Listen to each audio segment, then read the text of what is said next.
ભારતને આત્મનિર્ભર બનાવવાના અભિયાનમાં હવે એક નવું પગલું. ભાજપના ઉમેદવાર પ્રદેશ પ્રમુખ અને કેન્દ્રીય મંત્રી સી.આર. પાટીલે આજે સુરતના તમામ દુકાનોમાંથી સ્વદેશી સ્ટીકર લગાવવાની શરૂઆત કરી છે.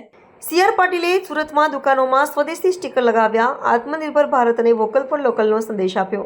તેમણે જણાવ્યું કે કોઈ પણ દેશ દબાણ લાવીને આપણા દેશને નમાવી ન શકે અને દેશમાં એકતાની જરૂરિયાત પર ભાર મૂક્યો. તેમણે લોકોને દિવાળી પર સ્થાનિક ઉત્પાદનો ખરીદવાની અપીલ કરી. સાથોસાથ વેપારીઓને જીએસટી ઘટાડાનો લાભ ગ્રાહકોને આપવાની સલાહ આપી, જેથી ખરીદ શક્તિ અને વેચાણ વધે.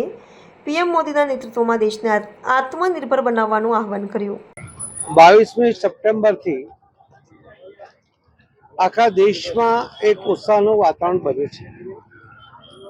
માનનીય પ્રધાનમંત્રી શ્રી નરેન્દ્ર મોદી સાહેબે 15મી ઓગસ્ટના દિવસે લાલ કિલ્લા ઉપરથી જાહેરાત કરી હતી કે આ દેશવાસીઓને એક દિવાળીની મોટી ગિફ્ટ એ આપવાના છે. અને ત્યાર પછી જીએસટી કાઉન્સિલમાં નિર્ણય કરવામાં આવ્યો હતો કે જીએસટીના અલગ અલગ રેટ હતા, અલગ અલગ સ્લેબ હતા. એમાં 2 જ સ્લેબ કરીને મોદી સાહેબે ગ્રાહકને ફાયદો થાય, કિંમતમાં ઘટાડો થાય, એના માટે જે રાહત આપી છે. એના કારણે ખુશીનું વાતાવરણ છે. દૂધની પ્રોડક્ટ સહિત જીવન જરૂરિયાતની રોજની પ્રોડક્ટ હોય, ઇન્સ્યોરન્સ પોલિસી હોય, આ દરેક ઉપરથી જીએસટી રદ કરવામાં આવી અને એ પણ ખૂબ મોટી સંખ્યામાં એ આઇટમોને, જીવન જરૂરિયાતની વસ્તુઓને જીએસટીમાંથી મુક્તિ આપવામાં આવી હતી. ત્યારબાદ પણ જે અલગ અલગ સ્લેબ હતા, 5%, 12%, 18%, 28% અને એમાં પણ ખૂબ મોટી રાહત આપવામાં આવી છે. મોટર વ્હીકલમાં, કારમાં, બાઇકમાં એમાં પણ લગભગ લાખ, સવા લાખ રૂપિયા જેટલો ફાયદો એક ગ્રાહકને થાય છે. માનનીય પ્રધાનમંત્રી શ્રી નરેન્દ્ર મોદી સાહેબે ગઈકાલે સાંજે આખા દેશને જે સંબોધન કર્યું એમાં પણ એમણે આ વાત કરી હતી કે નવરાત્રિથી શરૂ થતા આ ઉત્સવ અને આ ઉત્સવની જે ગિફ્ટ છે એનો ફાયદો બધા લે, પોતાની એનાથી ખરીદ શક્તિ બધાની વધશે.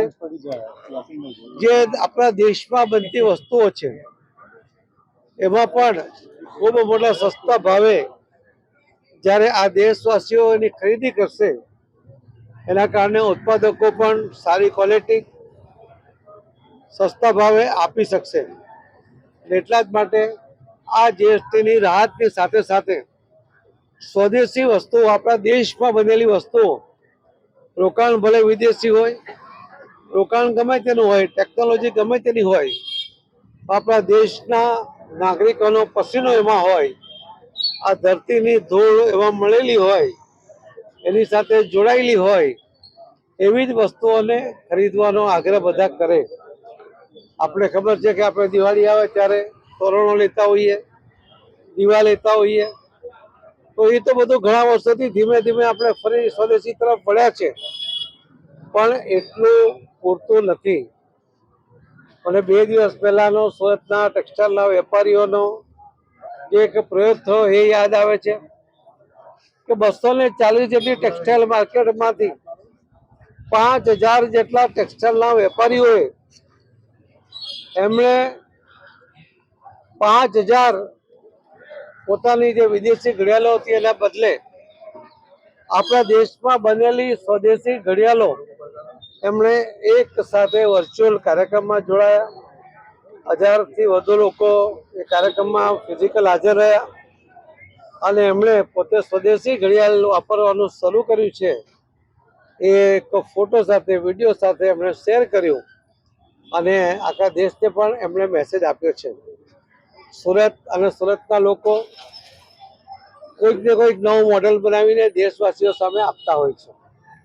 ત્યારે મારી પણ આપ સૌના માધ્યમથી દેશવાસીઓને પણ, વિશેષ કરીને સુરત અને ગુજરાતના ભાઈ બહેનોને વિનંતી છે કે આ દિવાળીમાં વોકલ ફોર લોકલનો આગ્રહ કરવો જોઈએ.